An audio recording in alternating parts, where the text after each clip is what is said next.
Thank you for tuning in to AutoShepherd. Today we'll be discussing air filters. Air filters come in three common shapes: round, panels, and conical. Each type usually corresponds to a specific engine setup. Round filters are normally found on older carbureted engines. The air filter surrounds the carburetor or throttle body, forcing the air to go through the filter before going into the engine. Panel filters are found on fuel-injected cars. The air goes through it before being used in the manifold. Conical filters are usually used on high-performance applications that use cold air intake. The filters have a large surface area, allowing large amounts of air to enter the engine. To demonstrate how an air filter works and the conditions your engine encounters, we'll assume our friend Eddie is an engine. Here we have Eddie, the engine. The filter media will vary, but at the very least you'll be using a paper filter. It's perforated with the holes small enough to trap particles, but big enough to allow oxygen to pass. If you have a sophisticated setup, ram air, turbo, etc., the air will be forced through the filter. But on most engines, the air moves through the filter via vacuum. As you can see, filter blocks major contaminants and yet allows proper airflow. Our engine works at maximum efficiency, undisturbed. How it fails and what happens. As the filter does its job separating out the debris, it becomes less amenable to airflow. Obviously, there is only so much surface area on the filter, and if you go too long between inspection, it will fill up with debris and your engine will begin to feel suffocated. You might notice this as decreased mileage efficiency or less horsepower. Unchecked, the extra fuel being burned to compensate will cause your spark plugs to foul, become saturated with gas, reducing their ability to spark. As you can see, our engine is very unhappy, not to mention inefficient.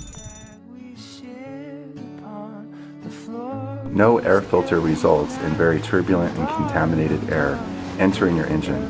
As you can see, this is not optimum for efficiency. To demonstrate the difference between OEM and performance filters, our engines will be put under demanding load. Many OEM filters are intended to meet manufacturer goals in regards to sound, cost, and versatility. This often means they are housed within air boxes and fairly restricted. This is an engine with an OEM filter. Please note that without the same restraints, the aftermarket can provide better materials and varied intake routing and locations including cold air intakes and ram air setups. This gives the aftermarket equipped engine a distinct advantage.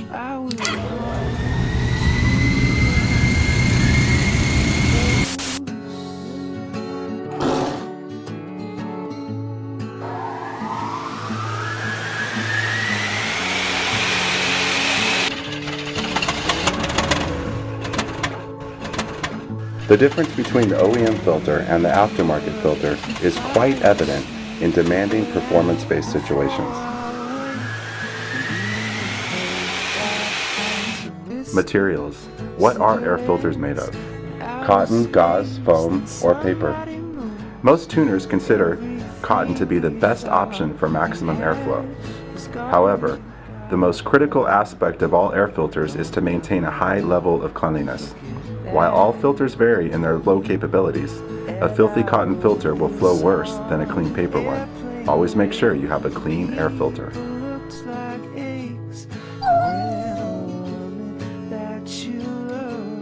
It appears I have some debris in my air filter.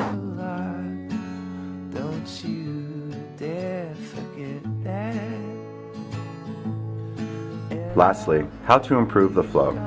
The flow of the air filter can mainly be improved by the positioning and possible relocation of it. Any excessive turbulence can be detrimental to the velocity of the air traveling to the intake. To demonstrate, we have a very simple visual. It's easy to see how a person or an engine could breathe easier with fewer restrictions to the airflow.